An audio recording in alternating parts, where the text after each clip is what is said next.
আমরা জিয়ারতের উদ্দেশ্যে আমাদের সাবেক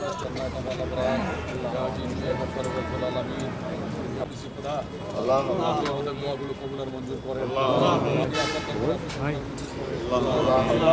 সব হয় তামাম পৃথিবীর মাটির নিচে সারা হওয়ার আয়োজন আল্লাহ আমাদের সাবেক রাষ্ট্রপতি মরহুম কল্লিবুদ আলাদ হোসেন মোহাম্মদকে সুন্দর সঠিকভাবে চলার জন্য আল্লাহ সারা বাংলাদেশে রাজনীতি হচ্ছে মাহমুদ, সমস্ত দল অংশগ্রহণ করেছে। আবাল্লাহ বম্বিং হামলা মামলা, জাতীয় পার্টির চেয়ারম্যানের নামে মামলা আগুন করেন। আল্লাহ আগামী 12 তারিখে নির্বাচন, আল্লাহ দেশে আল্লাহকে শক্তি দান করেন। আল্লাহ আপনি রহমান রহিম গফফার, আমিন সুম্মা আমিন বিরহমতিকা ইয়া আর রহমান রাহিমিন। আসসালামু আলাইকুম। আমাদের আত্মীয় স্বজন যারা কবরবাসী হয়েছে আল্লাহ সকলের কবরকে জান্নাতের টুকরা বানায় না। রহমান ইয়া রাহিম, কাবার মালিক এ রহমানুর রাহিম, পার্টিকে আল্লাহ হেফাজত করেন।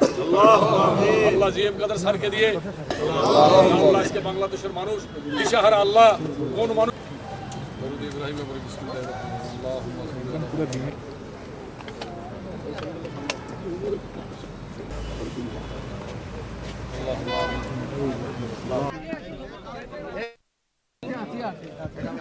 কি ভাই?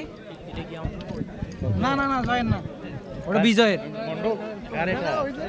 যে নির্বাচনে লেভেল প্লেইং ফিল্ড, এখন পর্যন্ত আমরা নির্বাচনে লেভেল প্লেইং ফিল্ড পাচ্ছি না। আমাদের মানুষকে এখন পর্যন্ত রংপুরের মতো জায়গায় আমার বিরুদ্ধে তারা আমাকে অ্যারেস্ট করার জন্য এবং আমাকে নির্বাচন না করার জন্য তার দাবি করে। রংপুরের মতো জায়গায় যেখানে সবাই জানে যে আমরা কোথায় কী করেছি, একটা কথা কেউ বলতে পারবে না যে এই আন্দোলনের সময় থেকে শুরু করে একটা দিনও কোনো অন্য কোনো রাজনৈতিক দলের নেতা বলতে পারবে না যতটুকু যারা বলছে তারা কোথায় ছিল আমি সেটা জানতে চাই। এখন নির্বাচন কমিশন বা তারা নিজেরাই কোনো তাদের সামনে দাঁড়িয়ে আমাদের লোককে ধমক দিচ্ছে, আমাদের লোককে পুলিশে রংপুরের মতো জায়গায় দাঁড়িয়ে ধমক দিচ্ছে।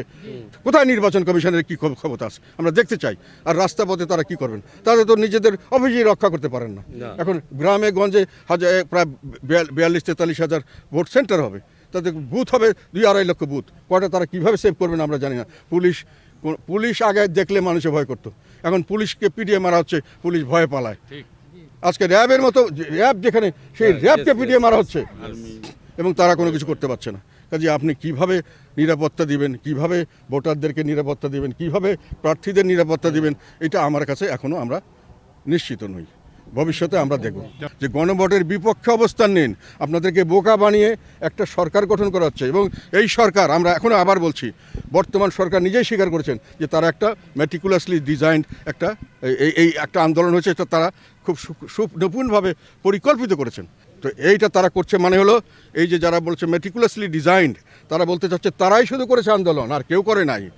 এবং এই সরকারের এরা হলো নিয়োগদাতা, তাদের নিয়োগদাতা হলো জামাত। এখন 3 জনে মিলে একটা সরকারি দল হয়েছে।